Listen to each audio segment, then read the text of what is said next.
What a day. I am tired. So for dinner, I want something easy.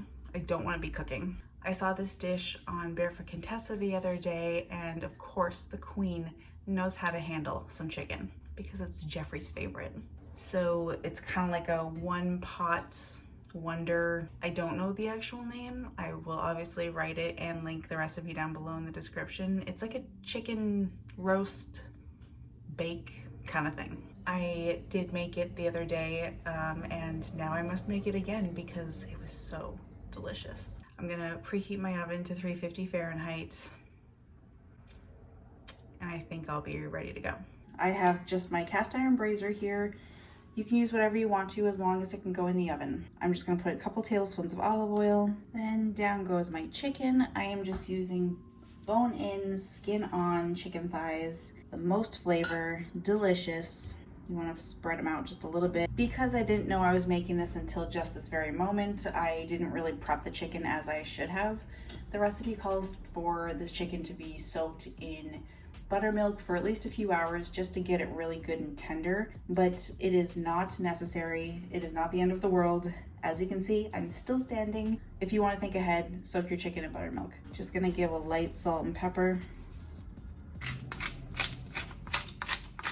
Now I'm gonna dress the chicken. I just made a little mixture of some Dijon mustard and chicken stock. The recipe calls for wine, but I don't have any, but it's all good. I'm just gonna kind of pour this on top of the chicken.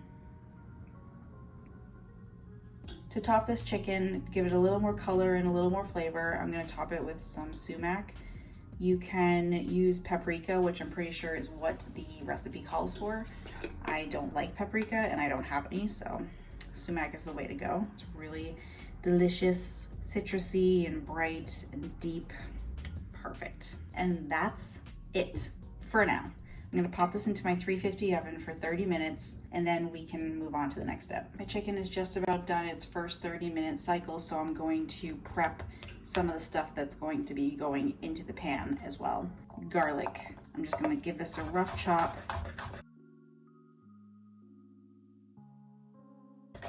The more the better, obviously, in my humble opinion. Next thing is a potato. This is just a, what is this? A golden potato? A yellow potato? I don't know. This kind of potato. And I'm just going to slice it nice and thin because what is gonna happen is the chicken is going to kind of lay on a bed of these potatoes. It's going to tiptoe through the potatoes, if you will. Set these aside. And since I am already kind of in my chopping mood, I'm gonna chop up some herbs to garnish when this dish is done. So I have some chives here. And I've got some Italian flat leaf parsley. Just give this a rough chop. It's always nice when something good and roasted has something fresh and green on top. Makes it taste better and it's pretty. So that's all set for later. Now I've got all my prep done, just waiting on the chicken. Gonna remove the chicken real quick. All those delicious juices in there. Gonna add my potatoes. Just scatter them, single layer, do your thing. Give these a quick salt and pepper. These potatoes need a lot of seasoning. They're very bland. Put the chicken back on the potatoes.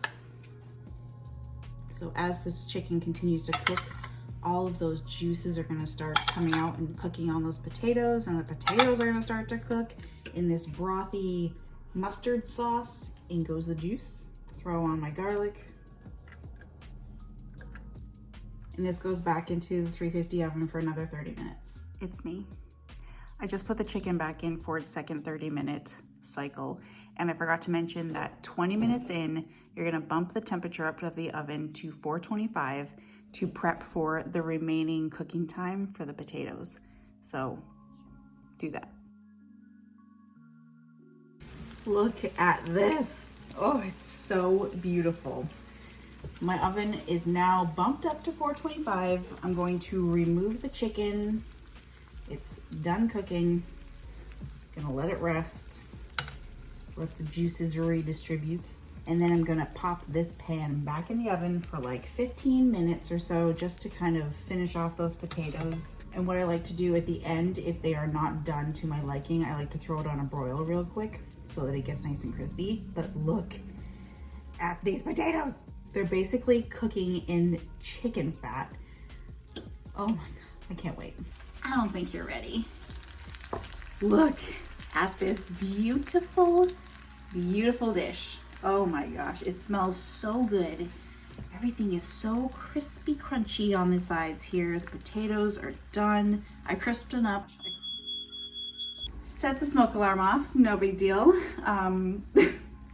I crisped them up under the broiler just for a few minutes, and I also tossed the chicken back in there and put it under the broiler just so it would kind of crisp up the skin a little. Now to finish it off, I can just throw my herbs on here, and once the herbs hit that hot pan, oh gosh, they smell amazing instantly. And you can hear them start to sizzle in that oil. Oh, I'm so excited. And a little bit of some flaky salts, and you've got dinner. Let me get you a closer look. This is what I'm talking about. Look how pretty that is. I am going to get into my comfy clothes and eat this dinner. I know what it tastes like. I had it just last week, but it's so good. The chicken is so juicy, so flavorful. The potatoes, I am not a potato person. And when I tell you that these potatoes are good, they're good. They're like jammy, but crunchy and sticky. So good. I'm gonna make this with a salad with a nice like lemon vinaigrette. Or, you know, you can just make whatever vegetables you want to. You don't have to have vegetables. Like, you're an adult, you know what's good for you. You should definitely give this a try though. It's a great weeknight dinner. It's fast and it's so comforting and amazing. Enjoy.